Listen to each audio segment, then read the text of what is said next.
Welcome to our anonymous woman. Hello. So I'm just gonna let you start and tell your story from the beginning. And I know you said you could tell this story from both a more psychological perspective and leave religion out of it. And we know so many people have had that experience in the world of this sort of desisting, like I don't know how you'll frame it, but not falling into the gender ideology stuff. But because you have the Christian perspective as well, and you've found that too, I think we tell the whole story. So just tell it like, even if it seems sort of all over the place, let's just tell it all at once. Yeah. All right. So where do I start? So the topic, that I was gonna talk about is this feeling of that I wasn't okay in the body that I had. And it started with having this really strong like aversion towards my chest.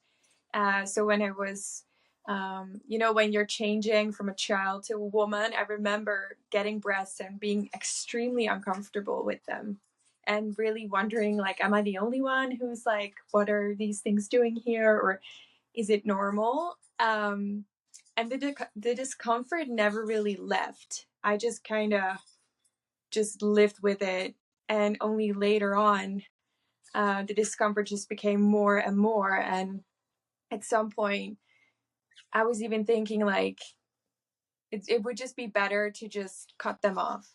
It would just be better to just get surgery and not have my breasts anymore. And it was really scary to have that thought because I was like, it's a part of my body. Why do I feel so much hate? It was like hate, just hating my own body.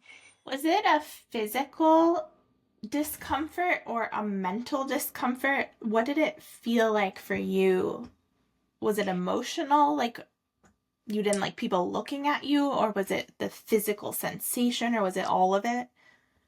I think it was all of it together. It was very physical. So if I would perceive my breasts to be big in a shirt, or if I would wear a loose bra and I would feel them, like when I go upstairs and I would feel that I have them there, I would just, the sensation of literally just having them there made me so uncomfortable to the point where I felt very like depressed about it. And really almost thinking that I would be happier if I just didn't have them. Like they were the source of my unhappiness in a way. And I think it was also psychological because if I would um, see people or like the attention as a woman, if I would wear tight fitting clothes or something, that was also a part of it where I didn't like to be perceived as a woman because the negative attention that I would get. So it was just really all of it. I couldn't really make sense of it at the time, what was going on. Yeah. So I started searching on YouTube. What should I do? What is this? And I very quickly learned that there were many, many people with the same feelings that I had. And they all had top surgery, or they were doing this YouTube vlog of having top surgery. And I was just going through the YouTube content hours and hours of people who became very happy when their breasts were removed. Are you like 13 at this time? Like, how old are you? I think I never dared to really investigate it extremely because I never had the money. So I think I only started investigating when I had enough money, and that was um, like 5 years ago or something. So I was 23. Okay. And Wow. So before that, this I was feeling this feeling lasted for a long time. Yeah. It started literally when I got them. And then it stayed until It your stayed until, when was mid it? 20s? Like 2022. So that's really short time ago. Okay, so, and you're what now? 20, what are you now? 28. 28. So it lasted until you were 25. Yeah. Yeah. Wow. Okay, so that's good to know because I think I've heard a lot of people who sort of grow out of these feelings. Sometimes they grow out even before the end of their teenage years. I've also heard girls who have their breasts removed um might immediately realize that it was a mistake. Like it Oh, seems like everyone has this different time frame of these feelings and when they go away, if they do, if people figure out like what is causing them. But for yeah. you it was over 10 years of your life. Yeah. Yeah, absolutely. And still I can tell that even though um yeah, maybe it's good if I include the story of like what I have figured out. Sure. Because yeah, so at the time I had enough money, I researched, and it was 3,000 euros to go to a clinic who doesn't ask any questions and just chops them off, and you can go home and you're ready. And it really seemed like possible. And it scared me because it never had been possible due to financial reasons. And then when it was possible, I was really sitting there like with myself, like, is this what I really want? Even though I've had these feelings for over 10 years, like literally since I got my breasts, I dislike them. So it seemed a fair amount of time has passed for me to make a decision about them. But at the same time, I really wondered if there was more going on beneath the surface. And then, so here's where the story kind of intertwines, because something happened, something that scared me very much, which I don't know if it is useful to go in much detail of it, but it kind of, very long story short, made me believe in God, and at the same time, it has caused me to have PTSD, which has caused me to go to a therapist. Okay. And when I was there, we didn't only treat the thing that happened, but we also did EMDR therapy and went like way back into my past. And at some point, we found out that I don't know what the English word for it. If someone like touches you without you wanting it, what's the word for that? Like sexual assault. Yeah, sexual assault. That I was sexually assaulted like twice, and it twice had to do with my breast. And I completely had shut that out of my memory. When you were like a little kid? When I was very young, yes. Wow. And You didn't also, even have actual breasts yet at that age, right? no, Or I was like, I think I was around 14. So oh, I, okay. I started to have some. And there's also a memory of when I was really young, like around, I think 7. But then the sexual assault around my breast, that was also then when I was older, when I was like 18. So there are many moments of my body seeming to be the reason why I was unsafe. So when I figured that out, I realized that there was so much grief and hate and unprocessed feelings of unsafety, that together with the therapist, we realized that this hate that I had for my body actually stemmed from me blaming my body for the pain that those men had caused me, which is completely unfair Wow. to blame your own body for that. Yeah. But yeah, it was like such a big revelation to realize that that's what I was doing subconsciously. Because you had completely buried those memories. Yeah. Which is Yeah. amazing that we can do that. But people do that all the time. They have like traumatic memories and their brain buries them so that they don't have to experience it or remember it. 100%. Yeah. And if I hadn't had gone to EMDR therapy, I would have never ever known that that was the reason that I was hating my body. And if you look at it from a psychological point of view, it's just the brain is very simple. It's like, okay, this has caused us to be super unsafe and perceived almost like you're gonna die. So the solution is to not have that. It's like the brain is super simple with that. So to have this strong aversion to my femininity and my breasts and dressing feminine was very logical, because if I wouldn't have that, and if I would dress maybe very repulsive to men, maybe that would help me. Maybe that would make me more safe. Mm-hmm. So did you dress that way? I did. Yeah. Yeah. And I started to wear very, like, this is what I also did from when I was very young, wear very tight sports bras and wear tight clothes and, loose clothes. I was very uncomfortable in tight clothes. Yeah. So what was the thing that happened that made you go to therapy? The thing that happened, that this is like a whole like thing by itself, but if I explain it very short, do you mean like the PTSD that I spoke about? Yeah, because so right now there's like a missing chunk for us Yeah, as listeners, as because you had the negative feelings about your body, and then you ended up through the EMDR realizing that your memories, the sexual assault memories, were tied to those feelings, but that it sounds like that's not the reason you went to EMDR in the first exactly. place. So what happened to cause you? Yeah, so, it was a bit on accident that we also found the memories of the sexual assault, because the thing that I was going to EMDR for was because I had a very, very scary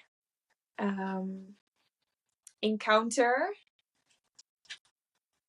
Okay, I'm just thinking, like, where should I start? Because before I found God, before I became a Christian, I was very much into the occult side, a very new age, very tarot card reading, astral traveling, and speaking to angels and all that stuff. And I was opening so many doors that I had no idea that I was opening. And I was attracting people that were doing black magic and summoning things. And I met this guy who I had known for a long time, and I didn't know much about him. But he and his friend group had been dealing with something very dark. I don't know if they've done like the Ouija board or have played with something like that, but something in their friend group has had a grip on them, and one by one they have been killing themselves. Wow. Yeah. And the night before I met him, one of his friends killed himself, and it was like this dark energy, is what I would maybe call it, had come for him the next day. And in the beginning, I didn't believe it. Like, the lights went off, the elevator door wouldn't open. He would be super skittish. This guy was like a 2-meter tall Viking looking guy. He was not someone who would be scared soon. And he was really, really scared of all the things that were happening in his house. So we took a walk outside and some more weird shit happened. And then we went back inside the house, and I was still very chill at this point. I was like, you know what?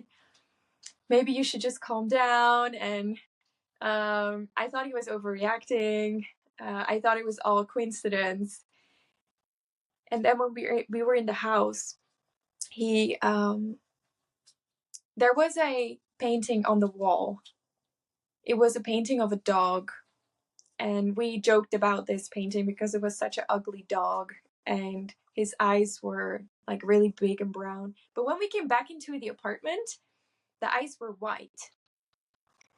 It scared me so much. Oh, I just got It was, chills. yeah, because I saw the lights, I saw the elevator, I could see that, and then I saw the eyes of the dog that had changed, and I just started to think like, I think this is real.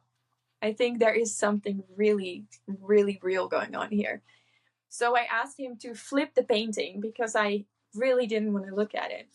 And this is the moment that gave me PTSD, because I watched him from a distance. He grabbed the painting and he started turning it. And as he turned it, he dropped it on the floor and screamed very, very loud. And more stuff fell off the walls. And he grabbed his back. And as I was watching him, I couldn't see anything that had happened to him. And I asked him what's wrong. And he said, my back. I hurt my back. So I walk up to him and I open up his shirt. And it is like something has scratched him on the back. And as I'm watching, like, this is a very like insane story. It's like, I hope no one ever has to deal with it. But as I was watching, the blood like just came out. It was a very fresh wound. And that's when I completely, my whole view of reality, I didn't believe back then. Oh man. I know, it's insane story. And if I didn't have gone to therapy, I wouldn't be able to tell it so chill as I am now. Because Okay, wait, I need to pause. So I have so many questions. So first of all, tell me, so when you described first meeting with this guy and you heard his stories, but you were kind of like, oh, whatever, it's a coincidence. What was your view of the occult and like dark stuff at that time? Did it not really bother you? Did you not take it that seriously? Like, how did you feel about it before? well, I've had encounters with unexplainable things since I was a kid. So the hangers in my closet where the clothes hang on moving, or someone walking through my room, or things like that were common for me to experience. And I did think that that was very scary. I just didn't understand it and my own part in it and what I can do. So, but I wasn't aware of the danger. And I think I was very lucky in the times that I was astral traveling and doing tarot and opening all the doors. I think I was very lucky to just be a witness to the story of this man and not be in, like, to really be affected by the thing that came for him. And in hindsight, I feel like, because God knows me, God knows how scientific I am and I need proof for everything. And I've had some positive proof of God, but even in the Bible, it says somewhere that we forget. And so I feel like God knew that this would be the only way for me to really believe that the invisible world is really real and really dangerous. And yeah, that there's like an invisible war going on. Because I think all the other times when someone walked through my room, or I think I still hope that it was just all in my head. Yeah. And I think that was when he got scratched, that was the moment like my whole perception of what was real and not real and just like crumbled. Wow. You know what is so crazy is like, I think, so I've recorded a lot of these podcasts like before they've come out, and so I have sort of them piled up. So there's only one that's come out so far at this time when I'm like talking with you, that a woman told her story where she had like this dark mental breakdown and experienced all this darkness, and that was what led her to God. But you are not the first. So then there's been more people I've talked to who have told me their stories of finding God. and you're not the first person. Like, I keep hearing iterations of the same story, and it's Wow. freaking me out a little bit because it's just like the last someone, I think it's gonna be the episode with Kristen whenever that comes out. She describes in her journey, I think she grew up Christian and then became New Age and then ended up going back to God because she was having this like thing chase her around, and like it was like Yeah. an entity that was like knocking on the walls and just like driving her insane. Yeah.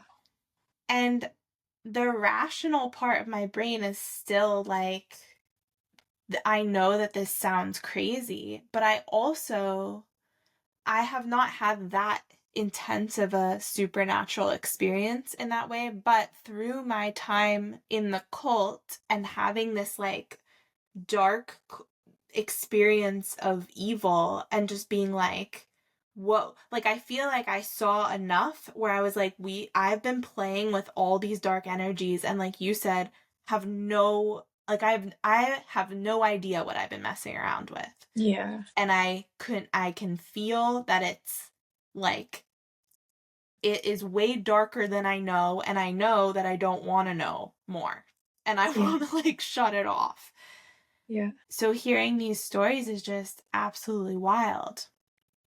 Yeah. And it's crazy to me as well, because I think I would assume you can go different directions from that point of, or from that what do you call it, that moment in time. If people are faced with something that crazy and dark, and I know some people who have seen maybe crazier things than me, and they still don't believe in God. So But do I do, they believe in the dark things that they they saw? do believe, yeah, they do believe in the darkness, but somehow they don't, or the people that they say God never listened. I Yeah. asked for God, but he never showed up. And then I'm like, I think you also must be ready to really see what's going on here, and to know, because it's crazy, because the darkness threw me into the light. Like, it really catapulted me into the light. And I don't think they were meant to do that. Maybe God knew, and he was like, you can just be there and get a little PTSD and you'll be better for it. And yeah, I'm just so amazed. It's so, in hindsight, you can say a lot of these things like, oh, I needed that and blah blah blah. But the sleepless nights and the the symptoms I had from that experience of feeling like I was gonna die were in the moment, they were so intense, and years after I still have the effects of that till this day.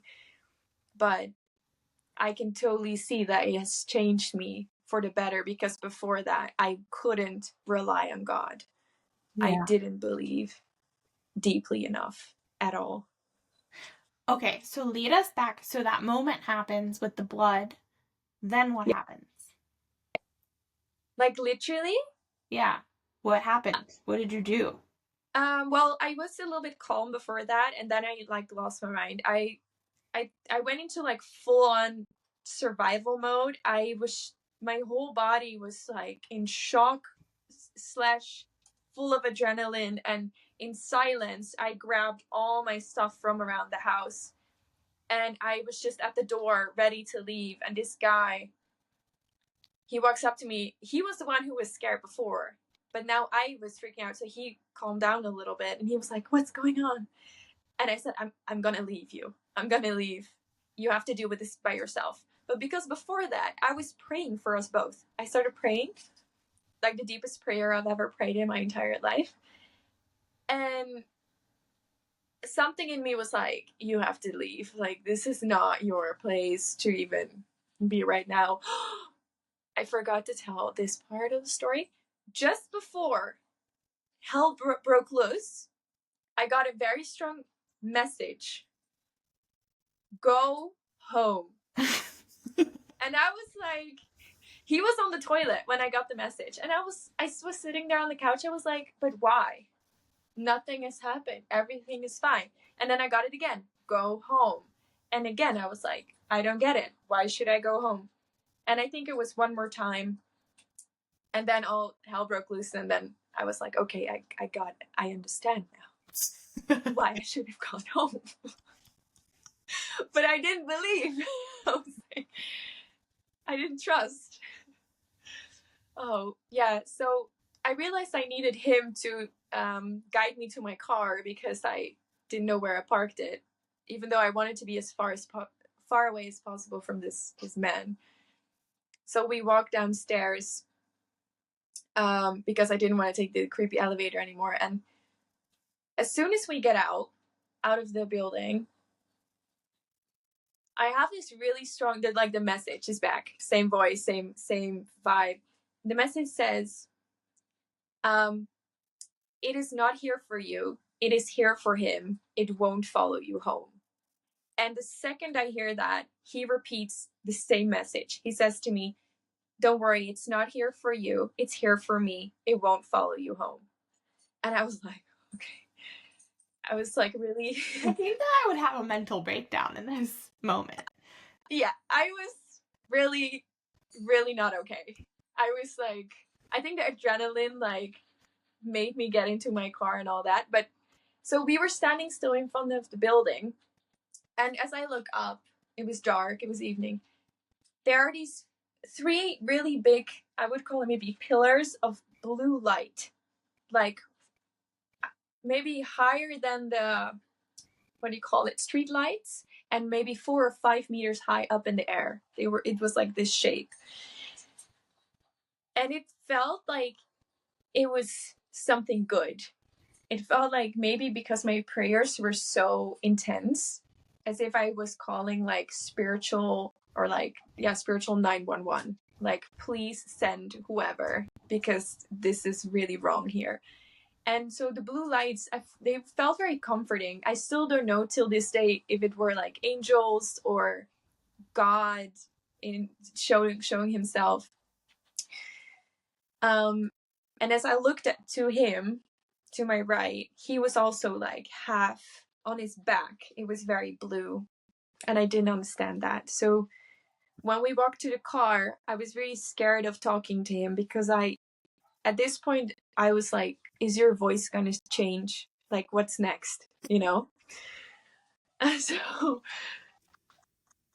I told him, where is this thing? Because he said he could see it. And he said, it's not following me anymore. And I was like, what do you mean? And he said, because it's sitting on my back. And I was holding his arm. So you can imagine I was like, and I was really scared. So he walked me to my car. I hugged him just because I think I didn't want to upset him and I just wanted to just get away. And as I hugged him with my eyes closed, I was still completely in, what do you call it? Drenched in this blue light. Even with my eyes closed, everything was blue.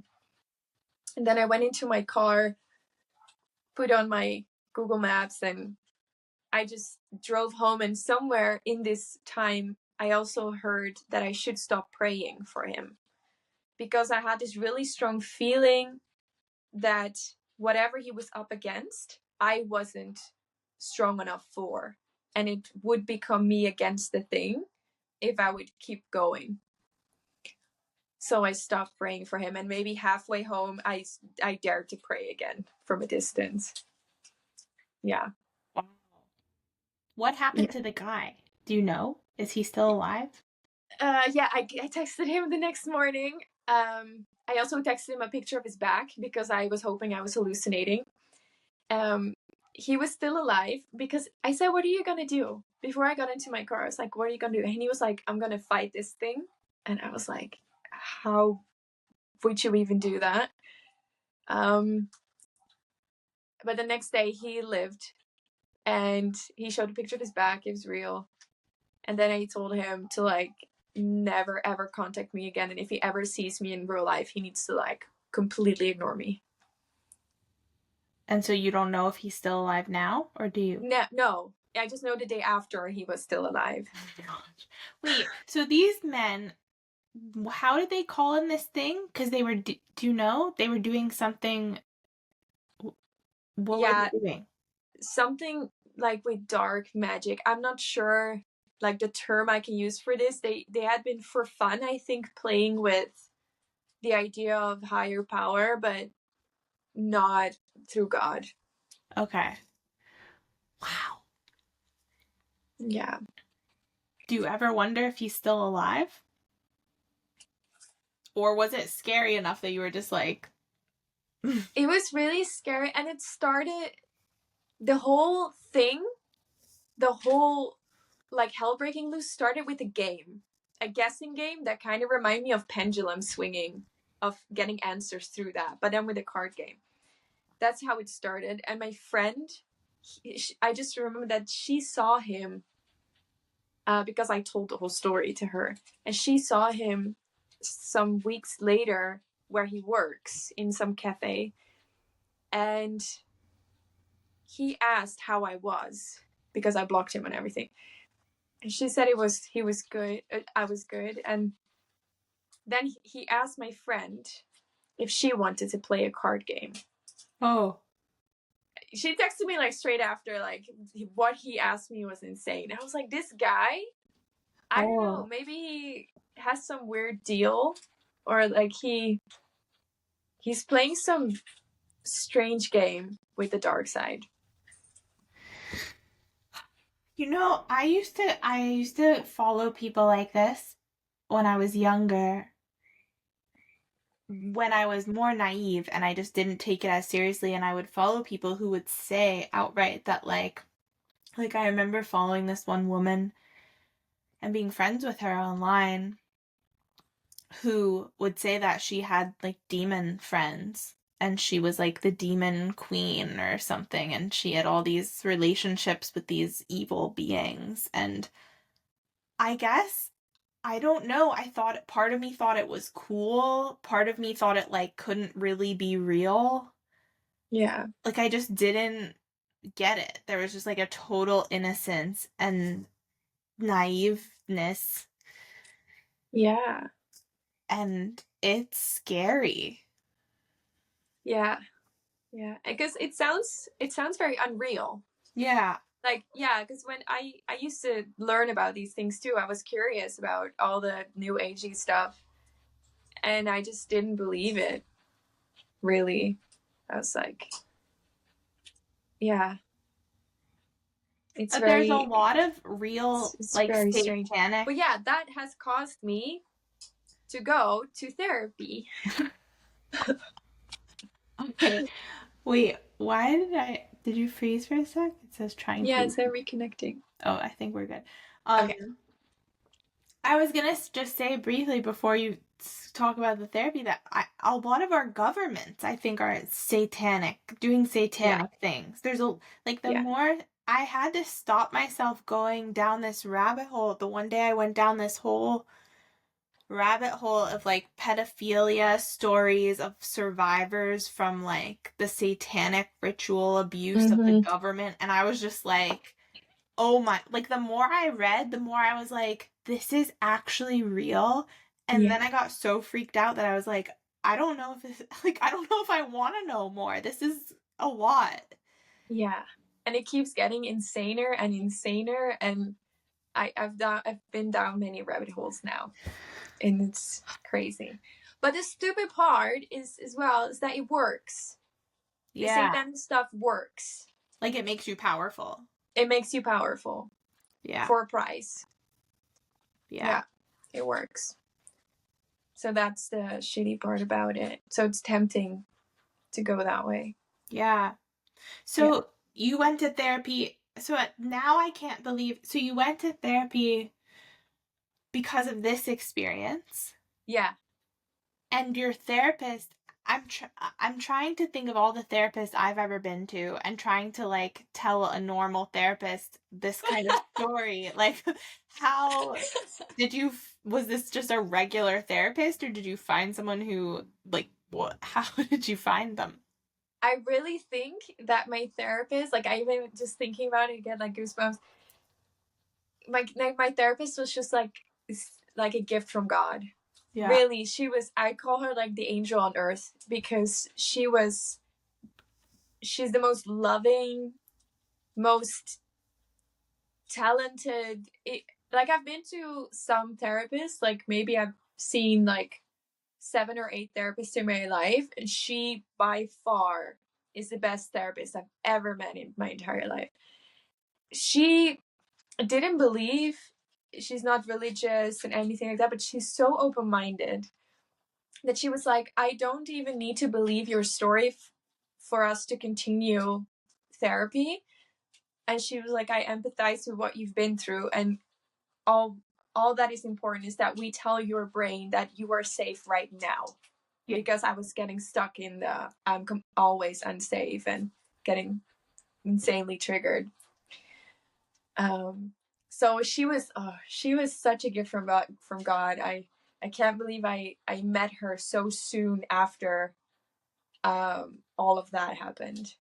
So the first 3 months we were just busy with getting me like functional again.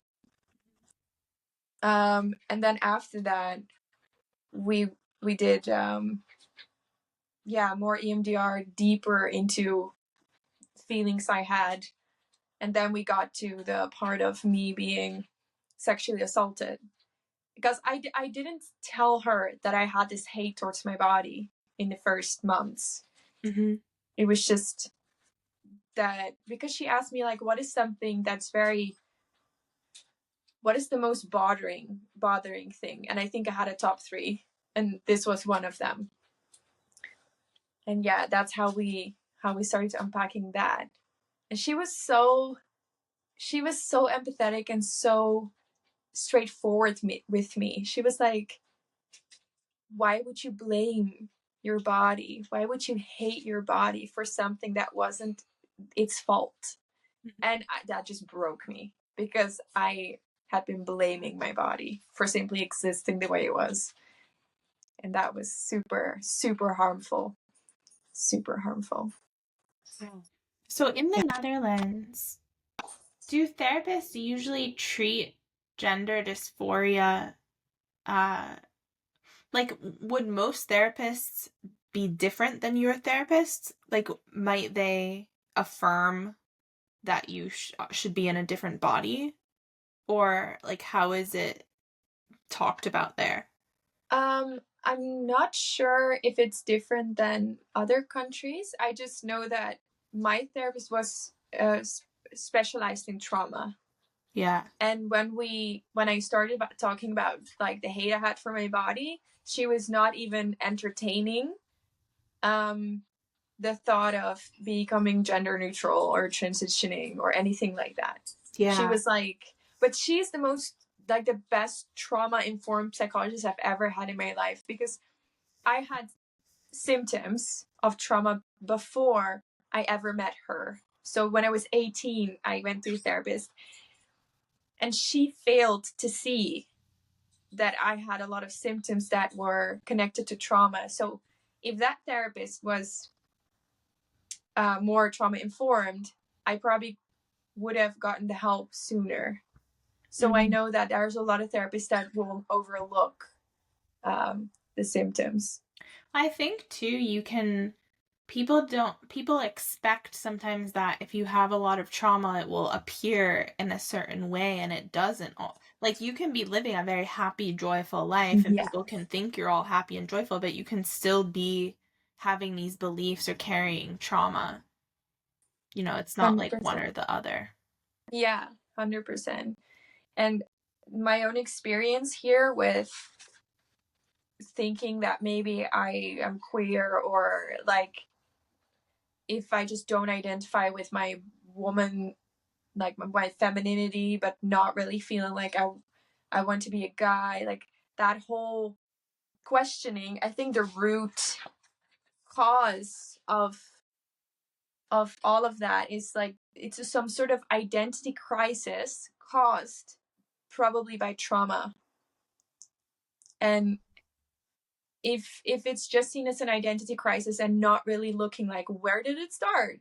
When did you start to like detach yourself from your body and start to like live up here only? If they don't look at that, then I think, you know what's crazy? I looked up the question list of what they will ask you when you transition, if you want to transition. Mm-hmm. And it's I don't think the questions will ever get to if you have trauma that can be the cause of your feelings. It's just very general. If you have this feeling of wanting to become a man or woman or chopping off parts of your body, you only have to be feeling this feeling for a couple months and they will consider it, which is crazy. Does insurance, does healthcare pay for that in the Netherlands? Because you said you would have to pay, but are there instances where it could be covered? I'm not sure actually if it would be covered. I would think not. But yeah, the one that I found was completely outside of any questioning. Right, so you didn't have to go through the whole process. No, there's just surgeons out there that will do that, which I think is very odd as Because well. here, I think in Canada, I believe it's covered, and I also believe in the States, insurance pays for it. Really? But I think you have to get the gender dysphoria diagnosis. It's considered like medical care, which is wild because Wow. insurance, American health doesn't pay for things that you like actually need half the time, but I guess it pays for the surgeries of this. That blows my mind. Yeah. Yeah. It's really strange. I just saw that I wrote it down that there's like I can't it's like a psychological evaluation, the WPATH standards of care, and there they have some like um some general what do you call it, like points, like for example, the experience persists of gender dysphoria caused by mismatch between gender identity and physical body. Mm-hmm. The feeling needs to be present months or longer. Having depression and anxiety doesn't disqualify you. And what you have to understand is the procedure, risk, recovery, and long-term outcome. I thought it was so basic. I was like, Yeah. and having depression and anxiety doesn't disqualify just blows my mind. Yeah. Because how can you even evaluate someone clearly if that's there? That is crazy. I mean, we all know it's crazy. I think so many people know that it's crazy, but it's just like the people who are in it take it very seriously. Yeah. Why didn't you cut off your breasts when you realized, like, what stopped you besides, like, once you had the money? Mm, I think in my mind I was thinking I should probably see if there's anything deeper going on. Just like logically, I was thinking maybe there's something I'm missing. And there was still a part of me that thought it was so odd for me to have such a dislike of parts that are mine. There was just something about it. I was like, that doesn't sit right with me. Like, what's going on? Mm-hmm. Why am I feeling this way? It seems very unnatural. It's like, why do you want to cut off your own arm? That was a bit like the feeling. And I think that, yeah, the scary experience just kind of, maybe it caused me to meet the psychologist that I needed to meet. Maybe it had, yeah, it speeded up the process for me very fast. And I think once we did the EMDR around my safety and the trauma that had caused me to have safety issues or like not feeling safe, my perspective shifted very deeply, and also God. So it was like a mix of God and therapy that has caused me to like embrace who I am. with my breasts. And also the thoughts sometimes still come up. It's just I don't entertain it the way that I did before, because when I was 18, I was diagnosed with body dysmorphia. Mm-hmm. I had this really strange perception of myself. But now that I'm Christian, I believe it's demons. I Yeah. really believe, I believe that it's like the dark side just like chatting away, and we think it's our own thoughts. And if you give it attention, it grows and it grows and it has more grip. So now when it comes up, I'm like, nope, God made me perfect as I am. Yeah. Yeah. Wow. So when did you decide that, when did you start believing in God again? Was it right after that experience, or how did that go? Yeah, it was right after that experience, because I did very much, even though I felt very endangered and like I felt very like I really thought I was gonna die when I saw the scratch on his back. Um, I think that I still felt very protected in a way, like the three blue pillars of light outside. I really felt like I had called in some like helpers to like assist with whatever was going on there. And when I came home, it was the day after, because the same day I was like super shaken up. And by the way, I got tested for every drug, and I had a psychological evaluation, because I was hoping I was drugged, to be honest, because I didn't want it to be true. Yeah. But everything came back negative. So, and the guy who evaluated me on like a mental level, he said that his neck hair was like standing straight up because of the story I was telling, and he said, I don't believe in this stuff, but he said, I don't believe you're in a psychosis or something like that. He said, just stay away from that guy.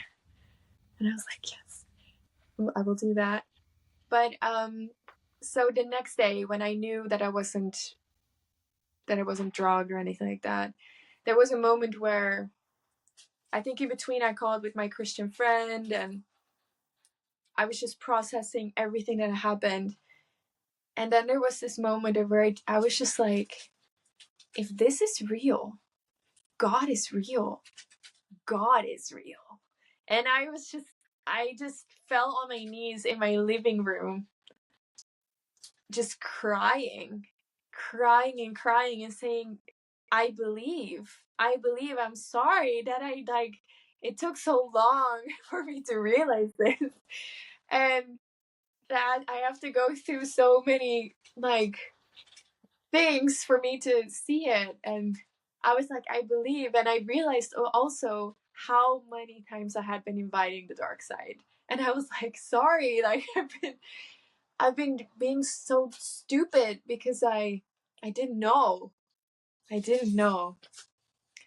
And then I was like, I know now. And I just felt like the deepest relief and just love. And it felt like the feeling of like someone you really love, just like hugging and saying like, it's okay. It's okay. It's okay. And yeah, I think that was the moment where I gave my life like to Jesus. I was like, yes, 100%. Yeah. Did you grow up Christian Not initially? Not at all. No, atheist. So this was like a total, like, how did you even know to turn to God? I think I had, because I had all the paranormal stuff happening when I was a child, I was very interested in the invisible world. Mm-hmm. So I had exposed myself over the years with New Age, with Hinduism, Buddhism, Islam. Like I had been having so many different sides of Isn't it different funny, religions. like, even with that background, when things go really wrong, we turn to God? Yeah. Like, we're just like, deep down, I know that God is the one that's real. It's just Yeah. like, you can try out all these different things, but when shit really hits the fan, it's like, God, please help me. Yeah. Yeah, it is. Because for the longest time I was thinking about why not the other gods, or what's wrong with the other religions, or what is so, yeah, like, because I'm so scientific and I really need to get it. Um yeah, it took a long time for me to not be so knowledge based, because when I had that experience I had with God is worth more than me reading the whole Bible. Yeah. And I think that made me understand that it's not so much about reading all the things. It's more about a state of being Mm-hmm. and believing. That Yeah. helps me make sense of my own experience too, because I feel it's been really interesting for me talking to people about these things, because I've spoken with some people too who have left Christianity. They're like ex-Christian. Yeah. And through having all these discussions, it's been interesting for me because I have such a deep faith now. Like, I believe so deeply, and I think that that must come from, I know it comes from both my experience of evil, and then also what happened that I didn't plan on happening when I actually started praying and reading the Bible. Like, it happened just so deeply that now I feel so, it's like I believe so much, but I don't yet know like a ton of facts about Yeah. Christianity. And so Yeah. it's weird, because it's like when having these discussions with people, I can totally see why when other people are like, where does it come from, or like they want this evidence. And I'm Yeah. like, I've had such experiences now that I don't need evidence. And now, Yeah. and also I just have I just believe. And so now Yeah. I'm like, I'm reading the Bible, and I'm like learning all these things because I'm interested, but it's more like I'm not doing it now to like try to make me believe. It's like I have this deep belief, so I'm like, why do I have this deep belief? Like, tell me more about where it's coming from, because it's so weird that it's just so Yeah. strong. But I Yeah. feel it so strongly, and I think it's because of seeing that evil and then going through that like dark night of the soul for me, of like that kind of felt like this tunnel of 2 years where I just felt so lost and disconnected from God, and like in pain, Yeah. just so much happening. Um, that finding it again was just like, oh, like now I know what I've lost. I don't know, it Yeah. feels so strong. Yeah. And I think that is really beautiful as well, as that sometimes I think we need it. It sounds really dumb when like we're in the moment of like really suffering, Mm-hmm. but then at some point I think, I don't know if you're at this point as well, where you can see that you needed the contrast in a way Mm-hmm. to understand the light, to Yeah. understand God. Yeah. Well, I still feel that way. So, like, for me, a large part of my last few years was being diagnosed with an autoimmune disorder that was like so severe that I couldn't move. Like, a lot of last year, I Mhm. just couldn't move. And once I started, once I found God, the path illuminated in such a way that I was like, oh, I wasn't like magically immediately healed, but I saw the way forward. Like, I was like, oh, this makes sense now. Like, I understand why this has been happening. And I Yeah. felt like it was happening for me. And it felt like, but similar to you with the body dysmorphia, I still think like I still have some pain, and I've now attached it. So what causes the pain, I've heard from from other people's experiences, whether they're religious or not. This is like independent. It's needing to feel safety in the body. So when Yeah. we don't feel safe, we do all sorts of, like, our body does all sorts of crazy things, Yeah. whether it's like disease or emotional pain or physical pain, all this stuff. And so for me, I know that when all of that started, I was leaving the cult. I was going through like such an insanely unsafe experience. And it started to train my brain to think these thoughts that made me feel really unsafe. That I had always had some extent of, because any like self-criticism, any of that makes our body feel like, oh, we're in danger. Something's Yeah. like, I'm not safe. And what's been interesting to me, especially over the last few months, is I knew that, and that was a big part of the healing, was starting to be like, oh, I understand, um, like what's causing my body to feel unsafe is these thought patterns that have just become so ingrained that I don't even, like, they're so subconscious I don't notice them. But now I've started to see it as like the devil. Like I'm Yeah. just like, oh, all of these thoughts even like are not of God. And so Yeah. they're like, even the pain that ends up being caused by the thoughts, like our body's response to those thoughts, which is actually the same kind of as your experience with it's like your experience of your not feeling comfortable with your breasts or whatever caused by these thoughts. It's like that is that's satanic. Yeah. And so me like starting to see it that way, I'm just like, oh, like, yeah. And when I was reading the Bible the other day, something I realized too, that I was like, it was talking about the fall, and when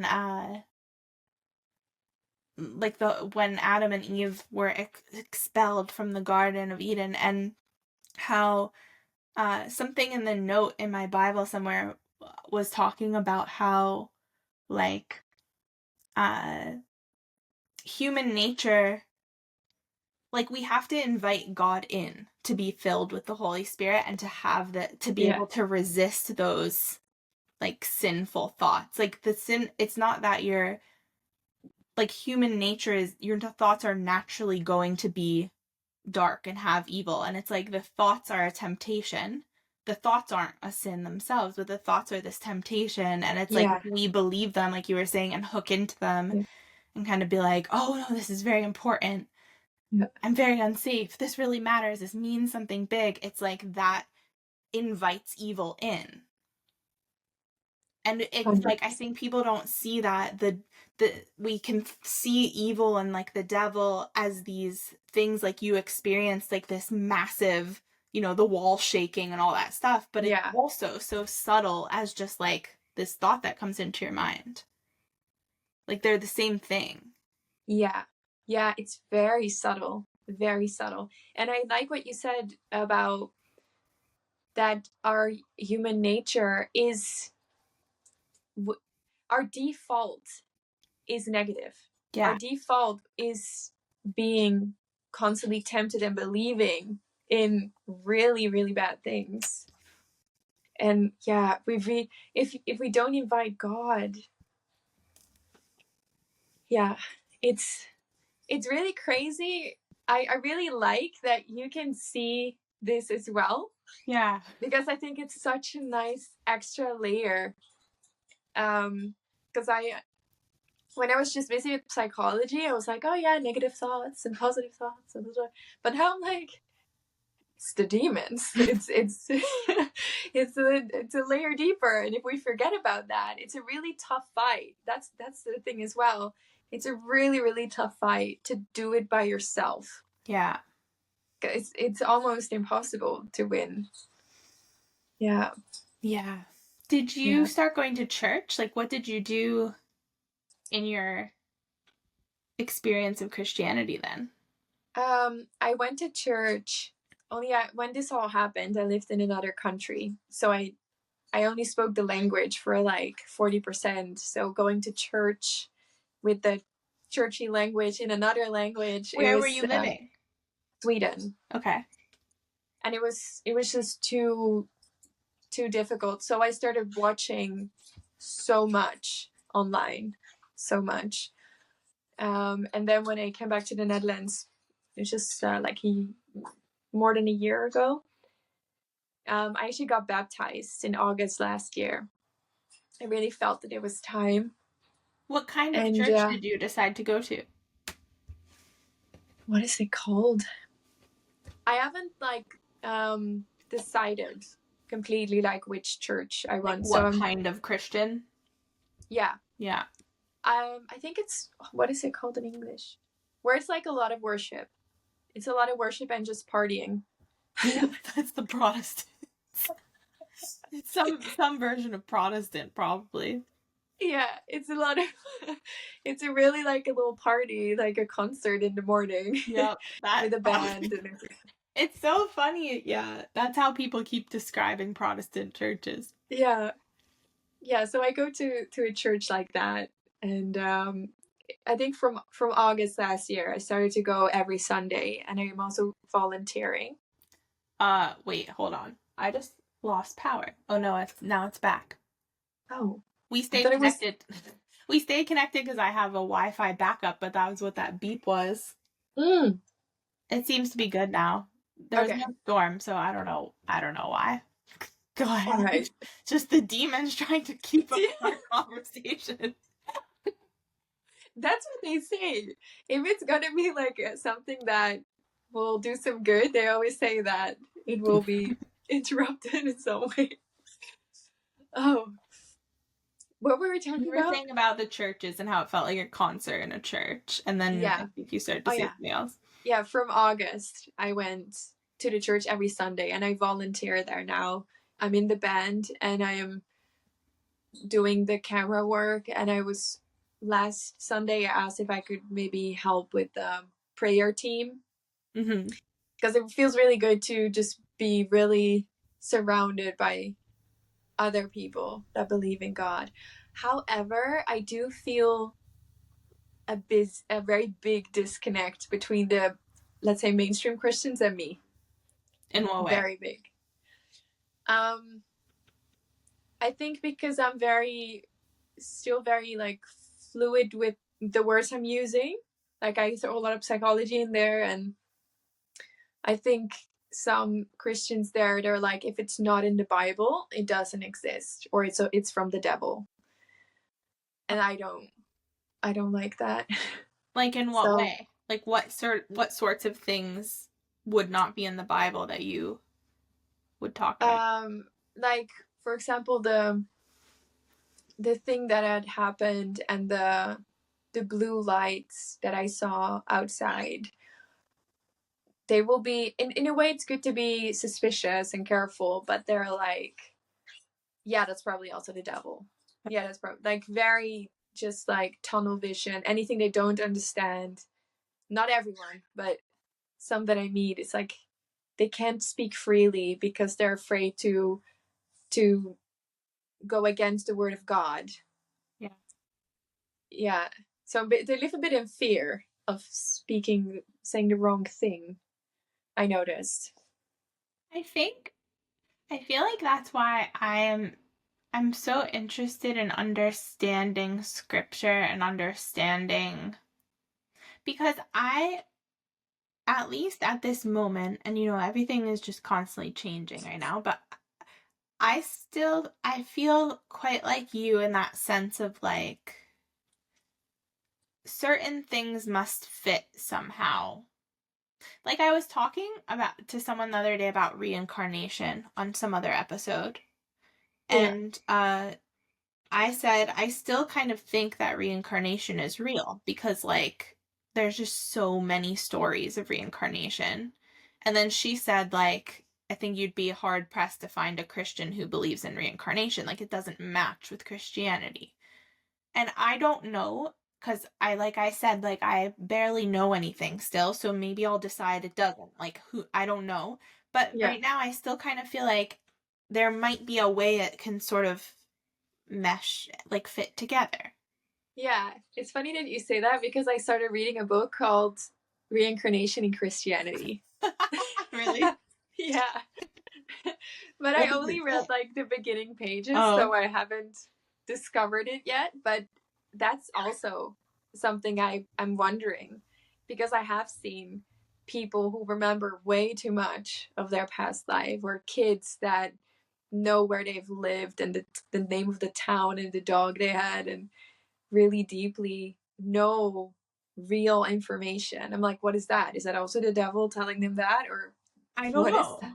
That's the Yeah. thing, right? It is weird. What do you think about things like astrology now? I'm not sure because I have watched a lot of Taylor Welch YouTube videos. I don't know who that Um, is. he's someone who's like mixing a bunch of things together. I think he was a pastor before, but he stopped doing that, and he's sort of like a businessman who's mixing like a lot of information together. He's read the Body Keeps the Score. He knows a lot of psychology, quantum physics, and just Christianity. Like, and he talks also about astrology. And the way that he spoke about it made me wonder if there's a way to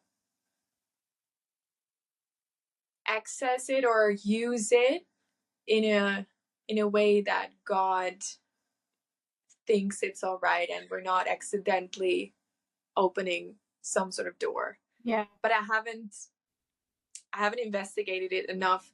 When all that stuff happened, I was just like, I just need a break from Yeah. all the new age I've ever done. That's how I feel is I feel this like strong aversion to all of it. Like I'm just like, I don't know. I want nothing to do Yeah. with it though. Like, Yeah. And also I was also wondering the use. I think the intention of yeah. anything is like a huge source of right and wrong, or opening a door to demons or to God. Mhm. So I think going to for using astrology to get clarity because you feel super insecure and blah blah, I think is wrong. Yeah. I think we should probably pray or Yeah. be in I think it silence. also is like I notice a lot of these things lead us like away from God and towards ourself, where it makes yourself so important. Like it's Yeah, like, oh, well, I'm these things in astrology, so that means this yeah. about me. I can like take comfort in that. Or like there's a whole thing written by someone about how the Enneagram is rooted in the occult as well. I don't know if you're familiar with that, but she wrote this whole big thing because she had been like she's Christian, but she had been super into the Enneagram, and then she looked like she researched its origins and was like, this is an occult thing. And Okay. like it literally came, I guess, from somebody like worshiping Satan and trying to find, and then that was like where it came from. So it's funny because all these people are like, oh, I have an Enneagram, whatever. And it's like, Yeah, you know, and I just notice, and I've been so drawn to all of these things. Like, oh, tell me all of my personality types and like all yeah, these things about me. And then what it does is it's like, oh, I have these qualities because like I'm this and I'm this. I'm like a Sagittarius and I'm like an Enneagram, whatever. Like I'm all these things. yeah, And I think it divides us from God because it's no longer like, oh, God made me this way. yeah, And like I will go closer to God to seek this comfort and understanding. Instead, it's like, oh, it's just because I'm this. yeah, And like that's it brings me closer to myself and it makes myself and my identity so much more important than my connection with God. And it's so yeah. subtle because It's so subtle. Yeah, it pretends. And I think that's why yeah. my cult experience was so big for me and why I think God like that was my thing was I for so long I felt like I made the wrong decision. How could that happen to me? It was just like such a mistake. Mm. And now I'm like, God has led me through this whole thing on purpose and it's shown me so much. And I think that being in the cult showed me so clearly how, like, how closely they can appear, like, how well evil can pretend to be something good and innocent Yeah, and beautiful. And it can, like, look the same and then Yeah, like it can actually be like worlds apart. It's wild. 100%. And I also believe that when God does something like that, that he is, what is the word? It's like preparing our identity to be shaped. Because not many, or maybe more people than I know, not many people I think have had such close encounters and know the dark side so well. It gives you a really big advantage. Yeah. I think my discernment has been very accurate and what do you call it, like big around the things that are right or wrong, because Mm-hmm. I can see the darkness so clearly because I've known it. Yeah. And it's like, how are you going to fight an enemy that you don't know? How do you, because in the Bible it says like yeah, you can shield yourself with this and this and this, but I think I'm glad I know from which angles they will come running so I can protect myself more. And I've also noticed that in conversations with people that don't know how to fight the darkness, that my insight can help them so much more than a little prayer. Yeah, so I think sometimes, yeah, God is like shaping us and we might go through hell a little bit. But I think, yeah, we can use it so much to spread more awareness and help others. Yeah. That's so beautiful. Like how else do you fight an enemy if that you don't know? Like unless you know Yeah. them. I love that. Yeah. Because Kind it's of, so sneaky. yeah. You would Yeah. never know. Like if you didn't have that close of an experience and understand all of the ways it can show up, you would never see it. No, no. Wow. How did the people in your life react to you becoming Christian? Um, I'm just thinking, how did they react? I think they knew I was getting interested in Christianity, but I still didn't speak about it as much with them. Um, but when I got baptized, I really felt strongly I should just invite everyone I know. And so then it was a very like clear moment for everyone I knew that I was really serious about this stuff. And surprisingly, everyone, or maybe like 99% of the people that I invited could actually make it as well. Oh, So I had so many people standing there, and people that really don't believe in God, really don't even care for it, and they were there. So that was really, really beautiful. And yeah, people have reacted, yeah, well or neutral. Um, and actually, my dad, he was raised Catholic, and he disagreed with the church, and he didn't believe, and he hasn't raised us that way, and he never prayed. And but now that I've been openly believing, I feel like it has helped him in a way to get closer to God as well without me having to do anything for it. yeah. It kind of gives permission. Yeah. And I think that was, and also for him to talk about it. I noticed that he speaks about, because my mom is not believing at all. She's like the most atheist you will ever meet.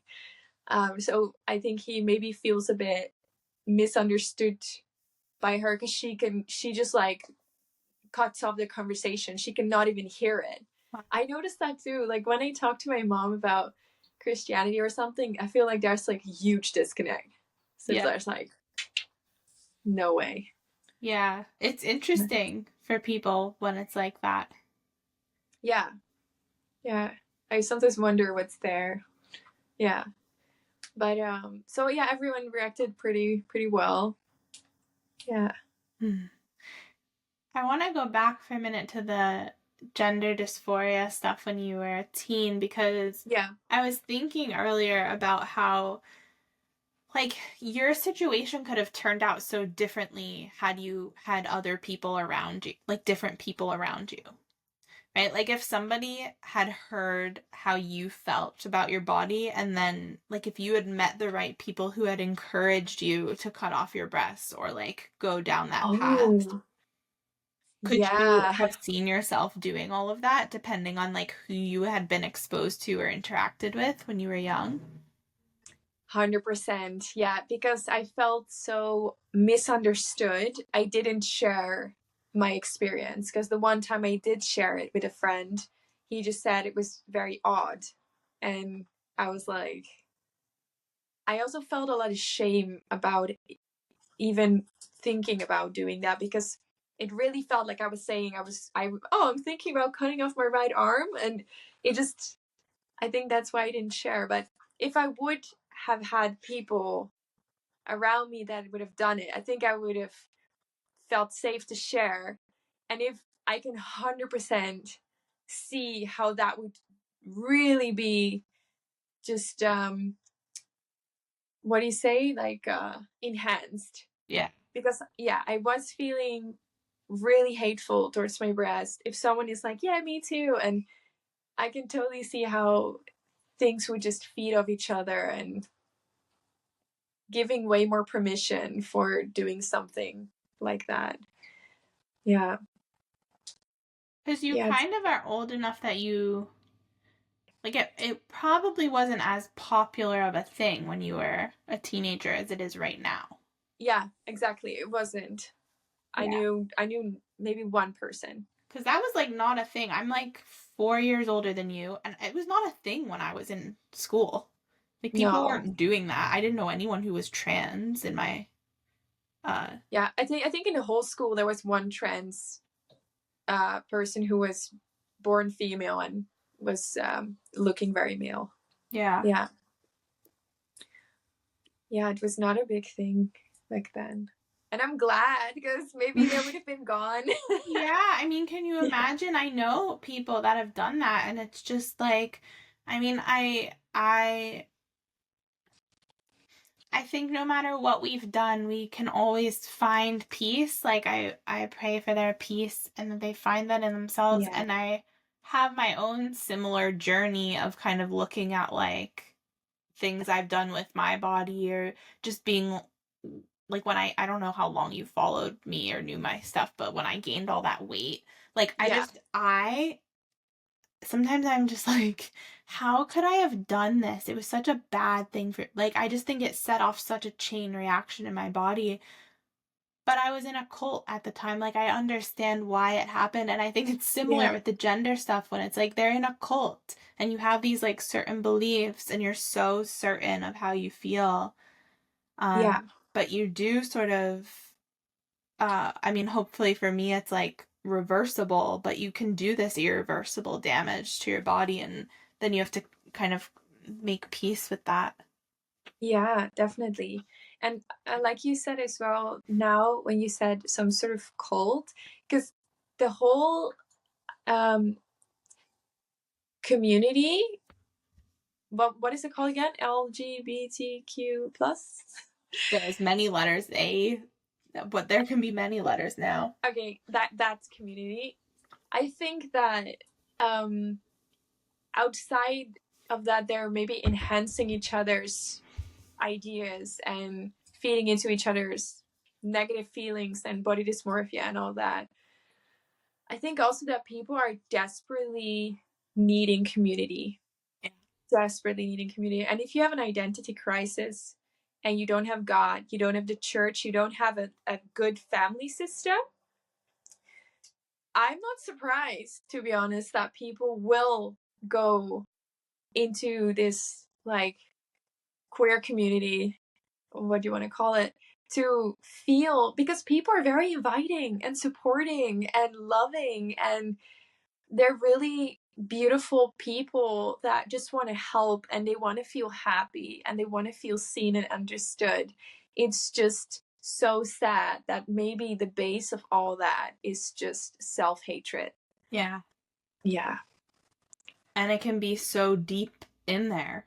Because I know, Yeah. like, and I know from my own cult experience that, like, you can be in a cult and be convinced that, like, this is the best thing that ever happened to you. You're definitely not in a cult. You're so happy. You're the happiest you've ever been.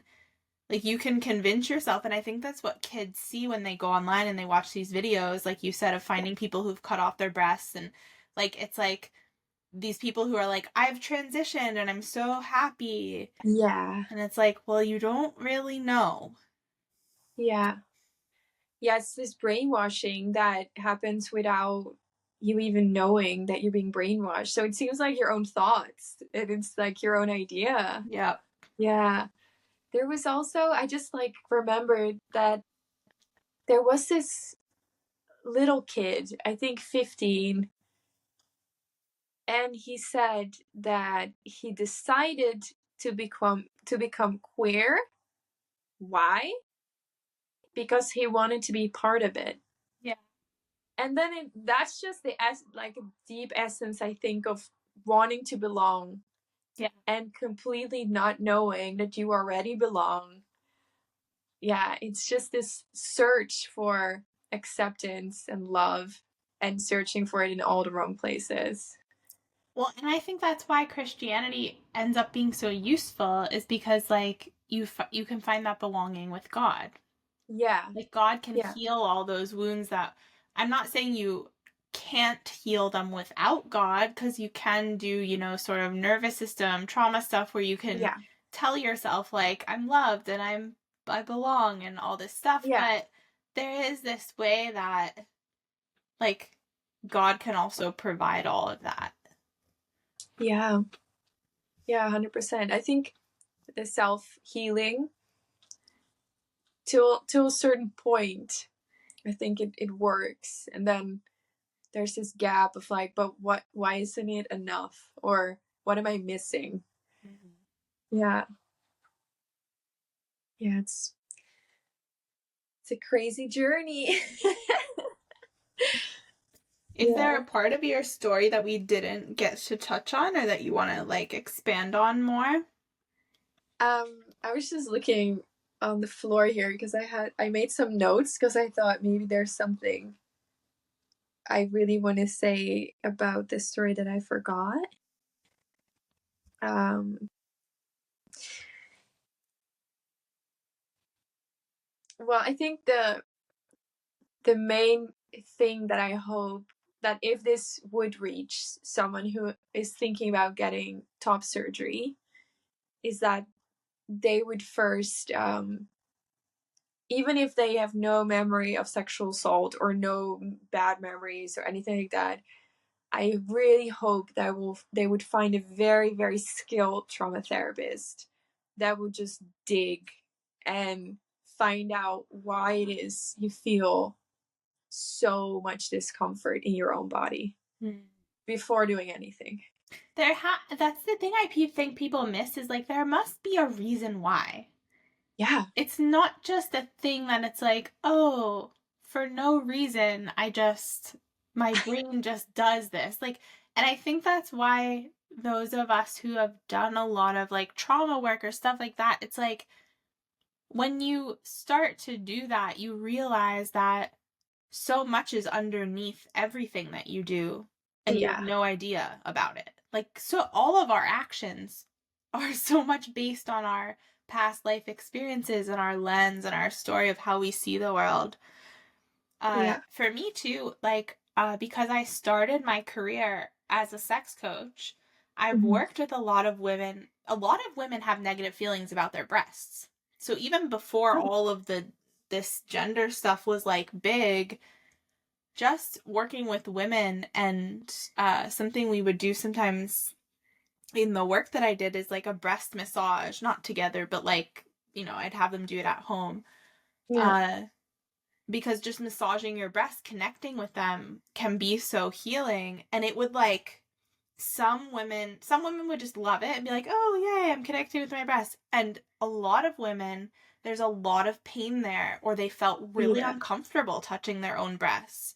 Or when they did, they would have pain, or they felt like this repulsion. toward their Yeah. breasts. Like there was all sorts of things, and I think often when we explore deeper, definitely sexual assault plays a part, but it's not always sexual assault. Sometimes it's just like uh things that we learned about being a girl, Yeah. or things that we saw like in our mothers, or just different, like we heard someone say something about breasts one time and we just really took it on and internalized it as a child. Like even just breasts being such a symbol of nurturance and like food and um nourishment for a woman, sometimes that brings up weird things. Like it can bring up so Yeah. many things that we can attach, and our brains can just be like, oh, it's this, like this is the problem. And so it's like there's so much underneath that. And whenever I would see a woman who like felt discomfort with her breasts, it's like, ooh, it's not just inherent in you. I had a client one time who told me that her therapist, she had been seeing a therapist who told her she was asexual. And I was like, you're not asexual. I was like, you Yeah. just, like, she came to me because I think she was having maybe like resistance to sex in general.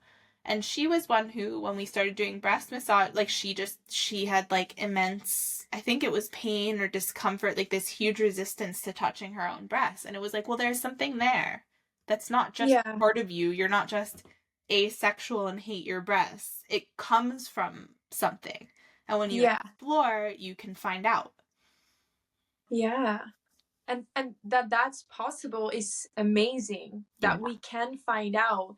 But there's this weird, like, I think maybe it's like the ego or the demons, they would love to like make you identify with it, and then it's that's just who I am, that's just the way it is. Mm-hmm. And yeah, like there could be a reason, and maybe like you said, maybe it's not sexual assault, maybe it is something else that has happened, or you've interpreted it in a certain way, made it mean something.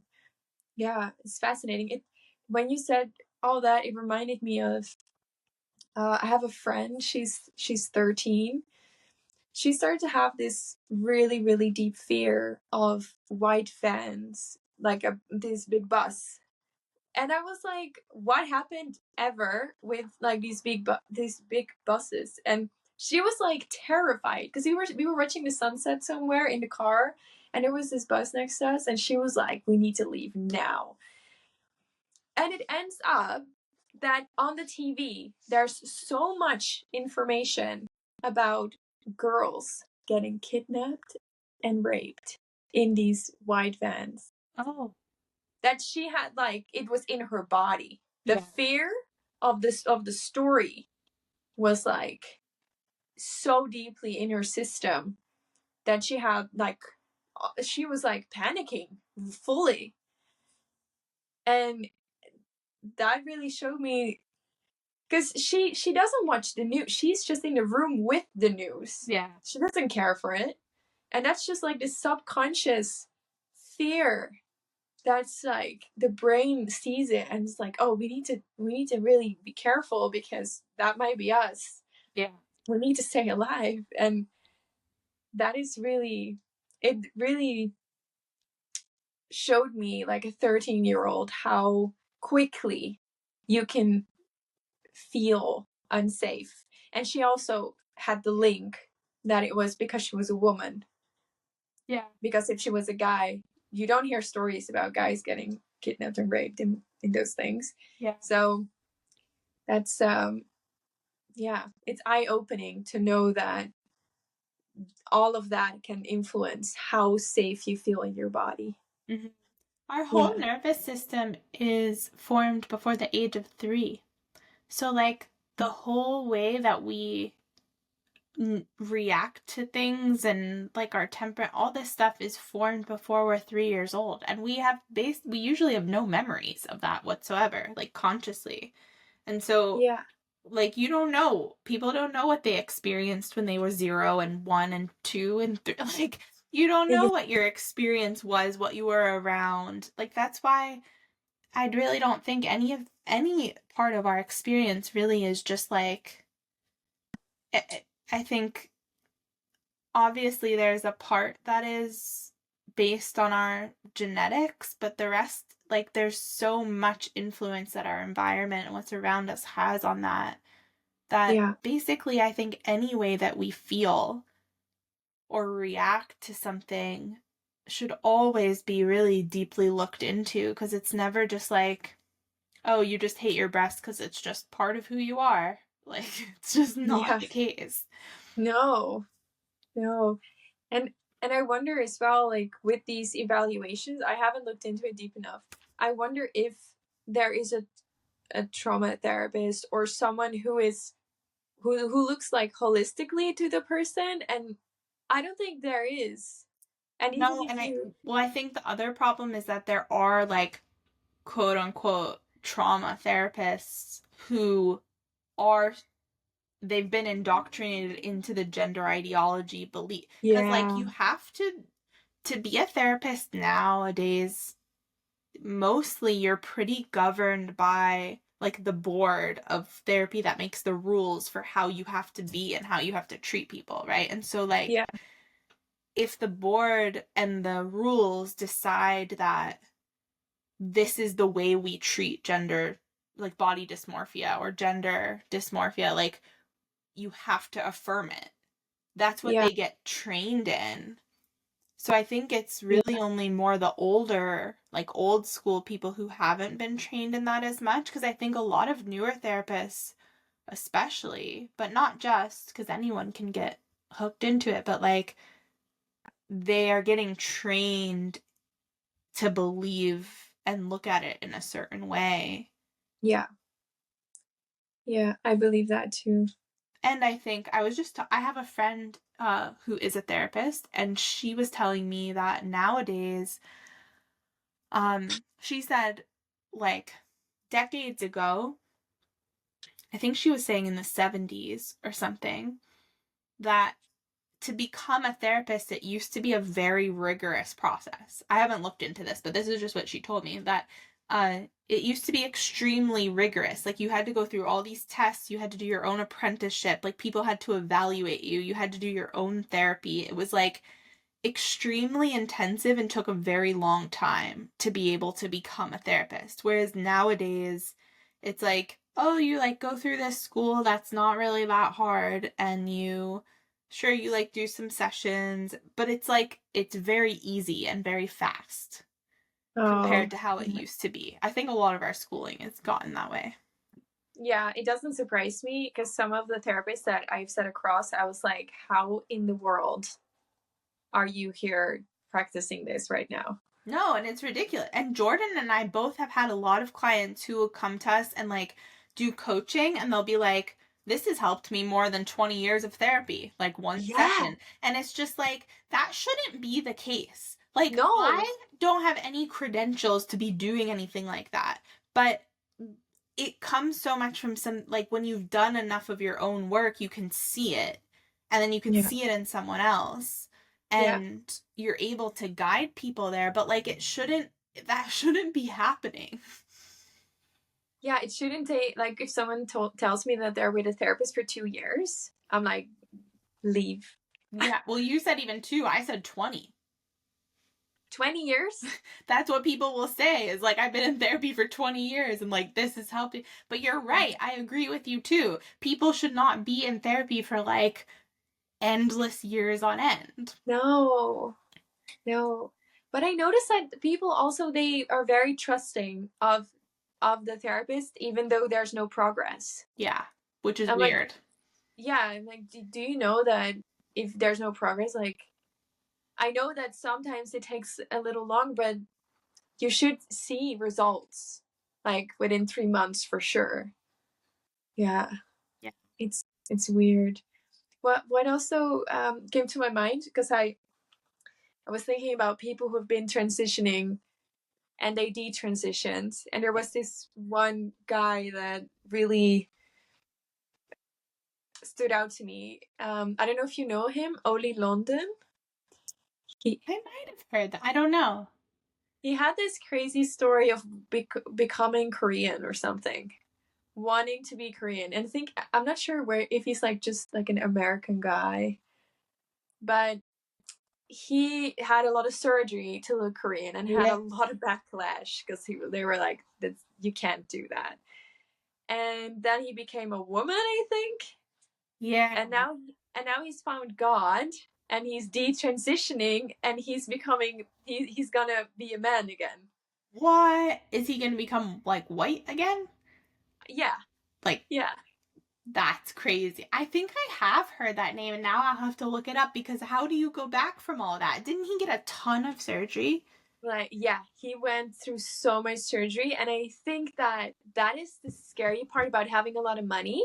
Yeah. Because what if I had the money for my breasts in the years when I Yeah. was younger, when I was more vulnerable and more sure about wanting to cut them off? Because I definitely had weeks or months where I was like, they need to be gone, and like I just couldn't pay for it.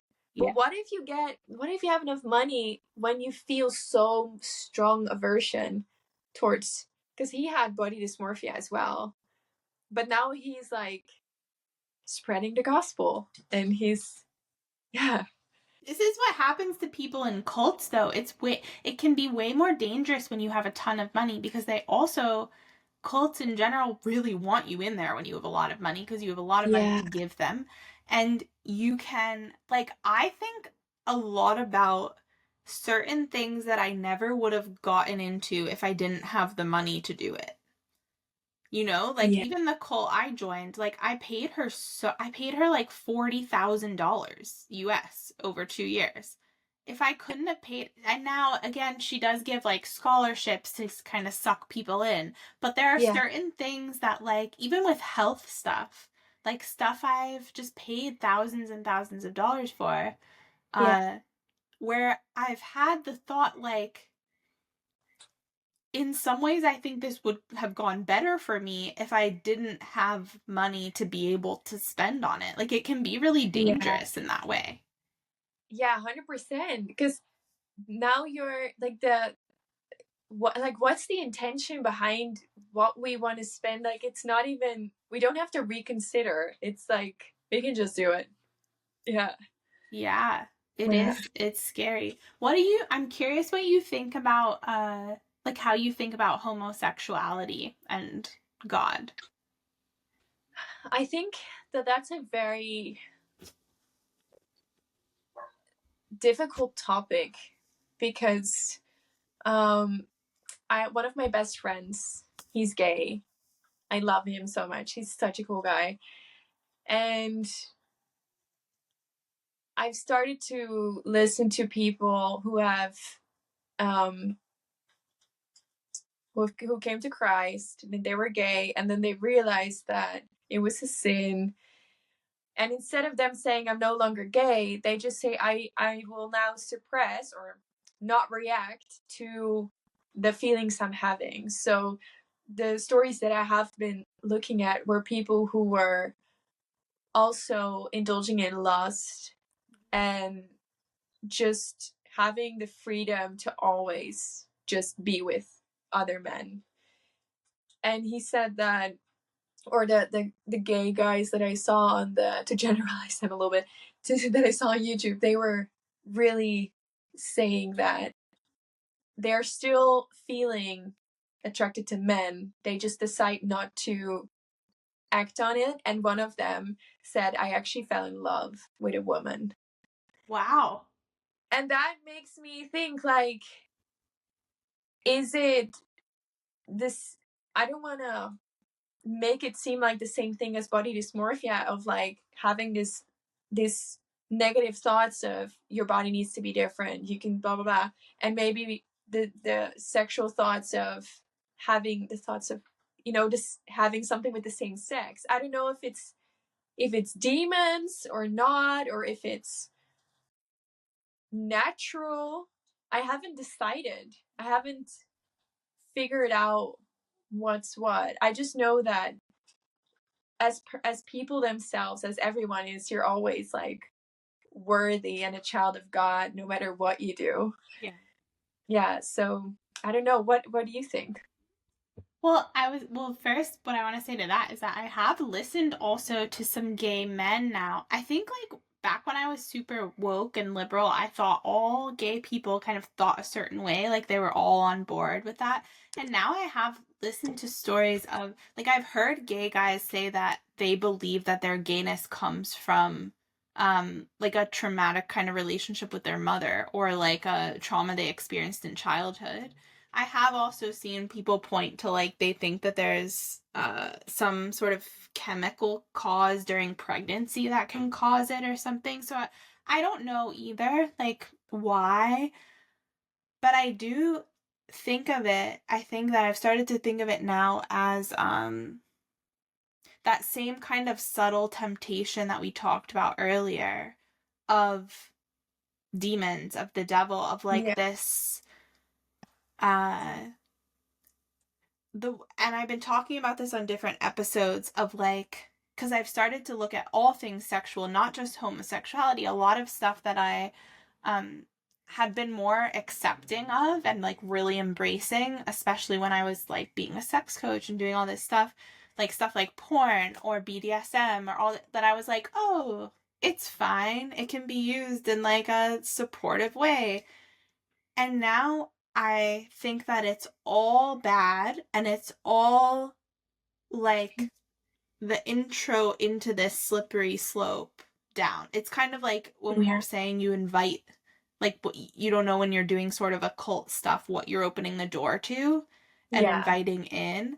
I think that there are things that like acting on homosexual behavior or any sort, not just homosexual behavior, but anything like porn, BDSM, all this stuff that you're Yeah. like, we're opening the door to things that are dark, that lead us to Yeah. darker places. And I think it can happen so subtly and slowly that we don't know that it's happening. And then suddenly we're living a life that's like very far apart from God. Yeah. So, yeah, like you, I don't like, if I am friends with someone who's gay or like meet someone who's gay, I'm not like, oh, you're a bad person, you're like a sinner, because we all sin. Yeah. So I'm not like in like, oh, you're a terrible human. I'm like, Yeah. you're just as good of a person as me. You just Exactly. happen to have this like really tough thing, but it's not, I don't think it's my place to judge how anyone decides to deal with that. But I do think that the stuff that's listed in the Bible, like that is in the Bible as a sin. And I know people can try to argue that certain verses don't mean what they think they do, or like there's a lot Yeah. of woke churches, but I just kind of feel like, even to be honest, like, because Jordan and I have both been finding God, like, even in our marriage, early on, we used to be very supportive of, like, like if he wanted to go self pleasure or something, like, and I didn't feel like Yeah. having sex, I was like, fine, it doesn't matter. And now we're both like, something about that also feels wrong. Like, it should only be, this pleasure should only be happening between us, like, not on Yeah. our own. Yeah. I just Yeah, think it leads definitely. it. I, I now, because of all the experiences with the dark things, I'm just like, I trust what the Bible says is a good guideline until proven Yeah. otherwise. Like, I'm just like, I don't want anything to do with it. Yeah. 100%. And I remember, like, now that we have this conversation about this topic, I can really, like, if we would have spoken about this like 10 years ago or something, I would have been, this is too extreme, like, blah, blah, blah. But yeah, I've lived some of this. And also, it reminded me that I thought I was attracted to women for a while. Huh. And I even like kissed a woman. And I was really thinking, like, is this, am I just bisexual? I didn't feel like identifying as anything. I was just like, I just feel this attraction. We kissed.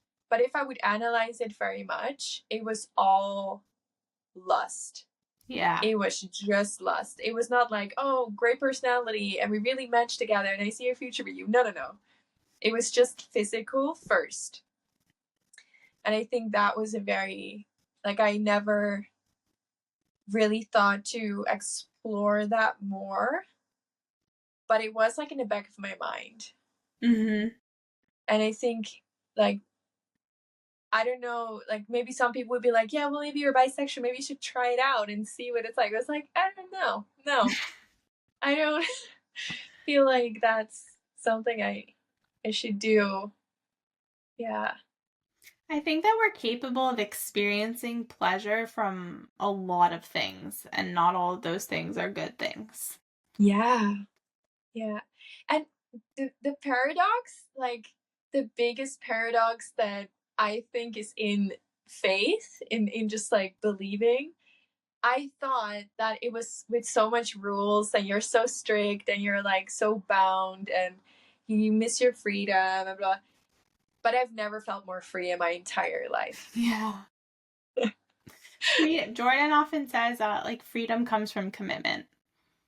Oh, Like yeah. mature freedom. Like immature, I Yeah. think his mentor said this to him at one point. It's like the definition of immature freedom is like I can do anything at any moment whenever I want, and then mature freedom comes from commitment to something deeper. Wow.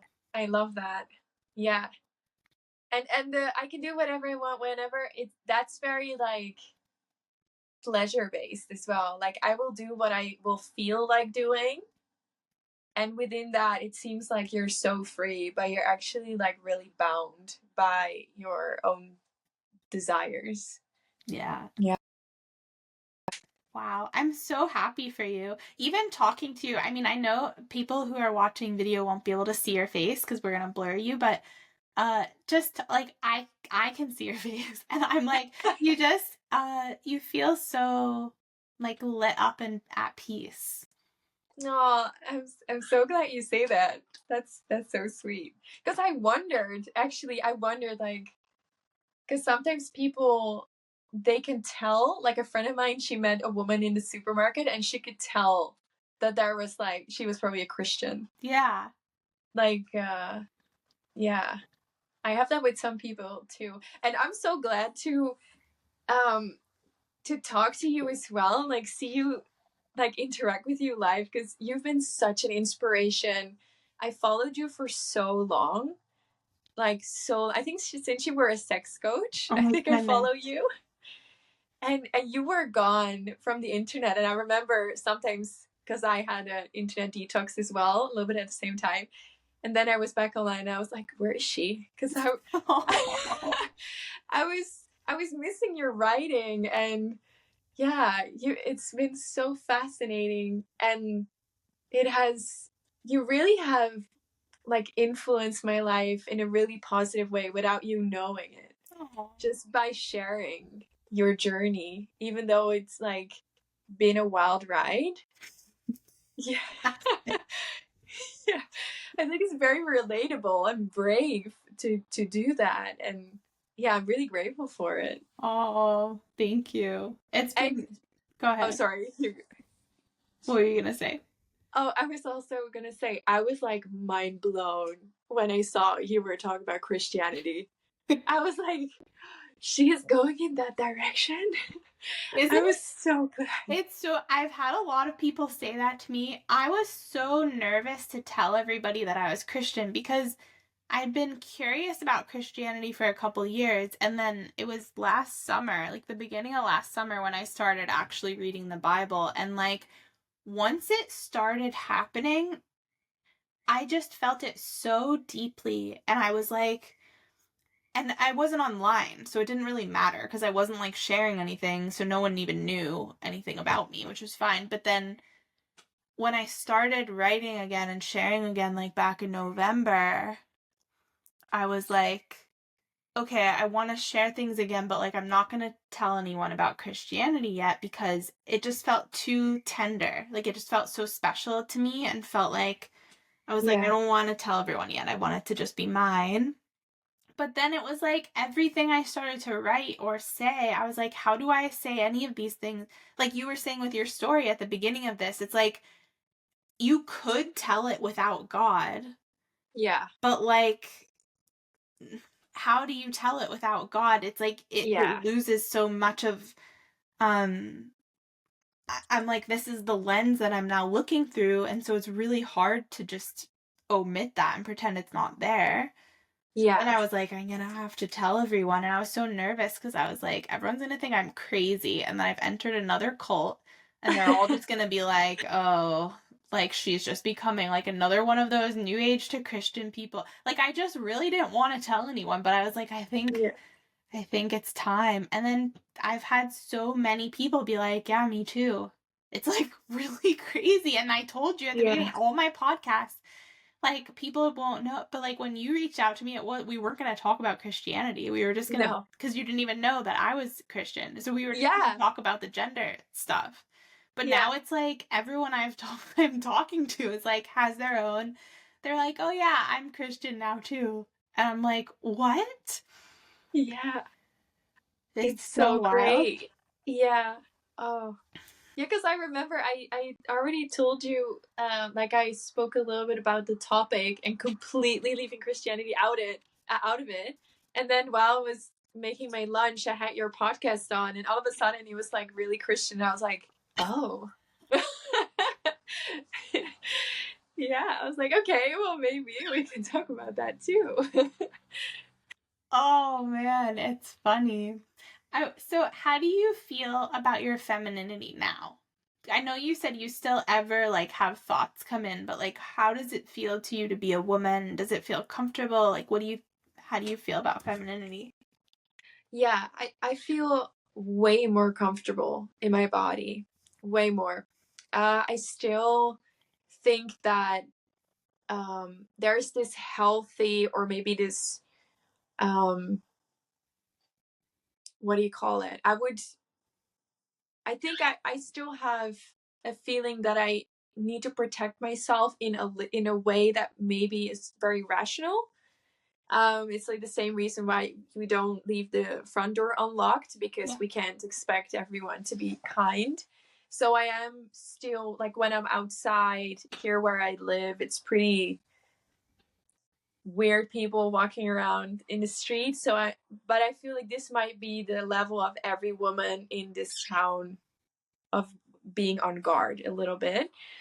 But other than that, I've been feeling way better in my body, and I I was never someone who was wearing dresses. Never in my life. My friend used to joke about that. She was like, if I'm getting married, you better wear a dress. And I was like, okay, only on your wedding day. But now I have like four dresses, I think, three or four dresses. And I love wearing them, and I have a skirt, and I know it still sometimes feels a little bit new because I haven't been feeling this safe for many years. Like, it's been very short amount of time. So I'm still really trying to find my style when it comes to feminine clothes, because I know my style when I'm a tomboy. So yeah, I feel very beautiful, and I'm really embracing that. And I was spending a lot of time with this 13-year-old girl, and it also, um, I felt like I wanted to be a good example for her Yeah. and embody healthy feminine energy and feelings of being safe, and I think that helped me as well. And yeah, and it's been a very, very beautiful journey. And now that I'm talking about it, I'm just like, I'm so grateful. I'm so grateful that I allowed myself the time and money to investigate this before chopping my boobs off. Yeah. and, and just accepting that, yeah, I just don't like it. And yeah, I'm so glad I dared to look really far into the pain, because that isn't easy either. My therapist told me that the strongest form of the strongest symptom of like sexual trauma is actually avoidance and not wanting to work on it at all. Yeah. Yeah. That makes so much So sense. It's also, yeah. I've heard from every single person that I've heard who has recovered from really any disease, but autoimmune disorders especially, has been like, I'm so grateful. That was the best thing that ever happened to me. Because it's Well, like, it can be such an opportunity, even from people who were in like 30 years of pain. Because I've heard from them too, and they're still just like, it led me into discovering so many things that I yeah. never would have looked at otherwise. Yeah. I think that all these things are such an opportunity for us to look deeper if we are willing. 100%. Yeah. And it's really so liberating to be able to have that view, Mm-hmm. because otherwise I think, yeah, getting into the victim mentality and staying there forever is not a nice way of life. No, but it's very No. tempting for Very people. tempting. Yeah. Yeah, definitely. Yeah. Yeah. Wow. Do you want to get married? Oh, do I want to get married? Yeah. Yeah, I do. Yeah, I had to think about it because of my dating history. I, I was like, I've, uh, I've had some trouble with like committing Uh-huh. in relationships. So I was thinking I would love to get married if, yeah, if I find a right, or when I find the right person. I think, Yeah. yeah, I think this is just a me projecting thing, but I feel like whenever I see a woman now who's at all, even a girl who's just like younger than me at all, I'm just like, I want you to find a good husband and have lots of children. Just because when you're like glowing, because you're just like glowing and so peaceful. There was a girl I met at the movie theater. She was working at the movie theater here, and she must have been like, I don't know, 15. Like, she was quite young. But she had a similar energy to you, but like extra bubbly because she's so young. And she was just like, yeah. she was so like glowy and happy and just like peaceful. And I did not say this to her because you cannot just say this to people, but I wanted to be like, protect this and just like find a husband and have children and just like be happy. Oh, Yeah, I but think. Oh, what did you want to say? I was gonna say some women would not take well to being told that, so I feel like it's not a thing you should say to people, but that's how I feel. I think it's very sweet. I think I would be like, oh, well, thank you. Yeah, it's a sweet wish for someone. Maybe 15 is a little young to tell them that. Well, not to get married at 15, but just like Oh, in the future. at like 21. Just like don't do all the crazy things. Just like Yeah, find a sweet man and get married and have kids. that's so true. Because now that I am like believing in stuff, I'm really looking back at all the relationships I've had. I'm like, I would have been better off if I would just done it the Bible way. Yeah. Yeah, I could have avoided a lot of baggage that I'm carrying with me right now into the next relationship. I think really the more I learn about the Bible, I'm like, this is a really handy book. Yeah. Like, Jesus knew a lot of things. And yeah, it's really for us. Mm-hmm. Yeah. That was my first experience with it too. Was like right away pretty much because I started off reading Proverbs and I was like, this is a great guidebook for life. This was like Yeah. before I even had a strong belief. Like I was just like, well, I'll read the Bible and see what it says. And I was like, this is very good life advice. Yeah. And I've heard people say that like they've met people who, like women, when they meet women who have done it that way, they do avoid a ton of trauma and pain. And I think about my 20s and I'm like, yeah, I could have just not had any of that. You Yeah. know, we have Yeah. our own life paths. I'm glad that I like ended up with Jordan and, I don't regret it, but there is just this, you can avoid a lot of pain. Definitely. I also remember that I had like almost pride in the freedom I had to just like explore. I remember that I was like, oh, I'm so glad that I can just explore, and now I'm like, I don't want to explore anymore. I just want to find my husband and have kids. Yes. Yeah. Well, it is just like I think we have such a high value when we're young on having life experience, and it's like I want to go experience all these things. And now I'm like, why? What was all that experience necessary for, really? Besides, Yeah. it comes when we're focusing on that like pleasure, like you were talking about earlier, Yeah. when it's just like we're so self-focused and we're like, Yeah. it's about me and my growth and my pleasure and my life experience. And it's like, Yeah. is that really what life is 100%. about? And it's pretty empty.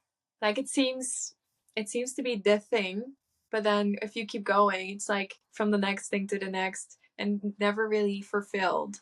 Yeah. Well, Yeah. you feel it, I think. I was just talking with someone yesterday, a couple days ago, about like you see sometimes I'll meet these women in like their late 40s, 50s, 60s who like, especially through the sex coaching world, like women who had built their brands when they were like 20 and 30 and it fit them when they were like 20, but now they're 50, they're in their 50s and they're still doing the same thing. Yeah. And there's just this sort of like, you didn't really grow up. Like you're it's sad. Like Yeah. it seems sad, and it's like this is what happens when you chase your pleasure and you, Yeah, the desires. Yeah. and it's like I think it's sad. Yeah. There's this word, so I don't know who used it or if it's the direct translation, but someone said that when you sin, you're missing the mark. Yeah, that's I what the love that. word sin initially means. Yeah, like Yeah. the translation of it. I've heard that too. Yeah, I love that.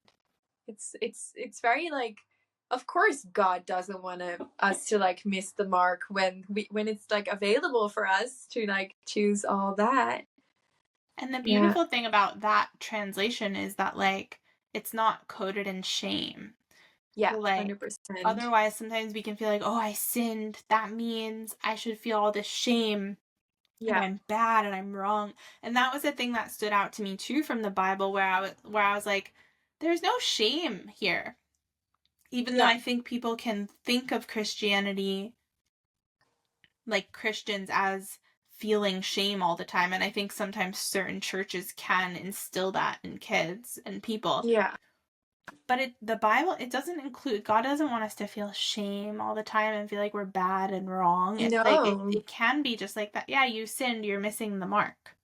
Yeah, you're missing mark. Yeah. Yeah, I noticed that as well when my friend, my roommate or housemate, when she's like going into the same cycle that she's kind of stuck in, and I'm looking at her and I'm like, you're missing your mark. But it's really difficult to like not go into the like just choose the right thing already, because God doesn't look at us like that, like choose the right thing already. No, God is patience and love, and I try to be there. I try to be like that for my friend, but I noticed how quickly shame is like ready to strike. Yeah. Yeah. Yeah. Well, do you feel like there's anything else that we missed or you want to talk about that we didn't get to talk about before we wrap up? Um, I don't think so. Or mm, no, not, or maybe that one sentence like with the body dysmorphia and maybe wanting to change your body, to be careful like with the believing that it will create happiness. Yeah. That's like the biggest trap. Believing that will create happiness. Yeah, that's like It really often doesn't. sneaky trap. Yeah. Or if it does, it's very fleeting. Like it doesn't last very long. Yeah, exactly. And Yeah. I think we can extrapolate that probably to anything that is like anything we do for ourself or like our self-image, like our identity. Uh, these things when they're like kind of about worshiping ourselves, that they create this sort of pleasure that doesn't, it's not really it. Yeah, then you have to keep it going in some way. Yeah. I think that was it. Well, thank you so much for telling your story. What a wild story, really, the whole thing. Yeah, I hope that it made sense because I was really worried because sometimes when I explain something, I can be all over the place. And I hope it didn't sound like that. No, I think that true stories often are that way. Like there's so many things that are intertwined, especially when God is involved in that way. Like it's just like there's so many, even if I think about like telling the story of my whole last year, it's just like, well, there's so many different parts and they all Yeah. connect. And when did they all like it's tricky, but Yeah. I think the essence of it came through for sure. Yeah. Thank Yeah, I'm really glad and thank you for having me. you.